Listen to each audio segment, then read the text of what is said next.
5번 국가배상에 대한 설명으로 옳은 것은 1번 국가배상 청구의 요건인 공무원의 직무에는 행정주체가 사경제 주체로서 하는 작용도 포함된다. 틀렸죠? 공무원의 직무에는 사경제 주체로서 하는 작용은 포함되지 않는다. 다음 2번 청구기간 내에 헌법소원이 적법하게 제기되었음에도 헌법재판소 재판관이 청구기간을 오인하여 각하 결정을 한 경우 이에 대한 불복 절차 내지 시정 절차가 없는 때에는 국가배상 책임을 인정할 수 있다. 이거 맞죠? 이거 자주 나오는 선지죠?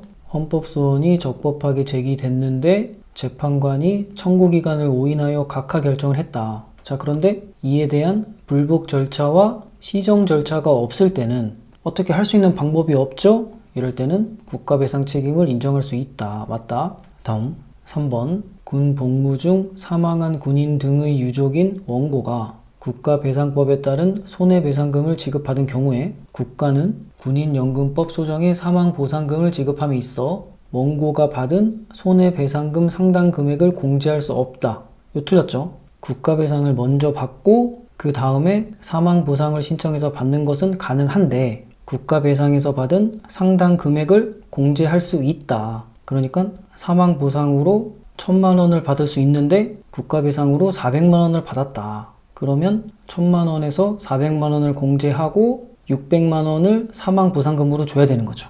자, 이해됐죠? 그래서 3번 선지에서는 원고가 받은 손해배상금, 요거는 국가배상금을 의미하는 거죠. 손해배상금 상당 금액을 공제할 수 없다 했으니까 틀렸다. 다음 4번 외국인이 피해자인 경우 해당 국가와 상호 보증이 없더라도 국가배상법이 적용된다. 이거 틀렸죠? 해당 국가와 상호 보증이 있어야 국가배상법이 적용됩니다. 4번은 틀린 선지. 그래서 답은 2번. 자, 해설하겠습니다. 옳은 것은 요거 계속 나오죠. 공무원의 직무에는 권력적 작용, 비권력적 작용은 맞는데 사경제 주체로서의 활동은 아니다. 선지 보면 공무원의 직무에는 사경제 주체로서 하는 작용도 포함된다. 틀렸죠? 다음 2번 불복 절차가 없는 경우에는 국가배상이 가능하다. 그 예로 나오는 게 헌법재판소의 청구기간을 오인한 각하 결정, 그리고 부당한 재판인데 불복 절차가 없으면 국가배상 가능하다. 그래서 선지 보면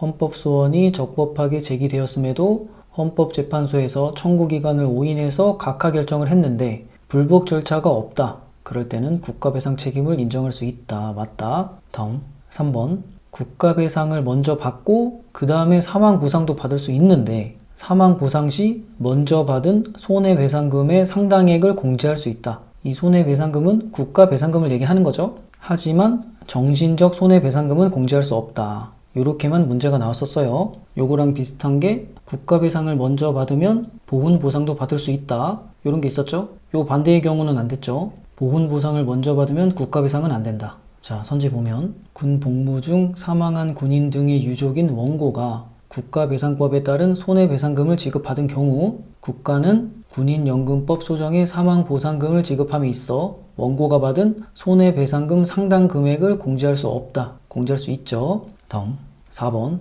외국인에 대한 국가배상에서 해당 국가와 상호 보증은 필요한데 조약 체결까지 할 필요는 없다. 이거 둘 다 기억해 둡시다. 외국인이 피해자인 경우 해당 국가와 상호 보증이 없더라도 국가배상이 적용된다. 틀렸죠? 상호 보증은 있어야 되는데 조약 체결까지는 필요가 없다. 다음 문제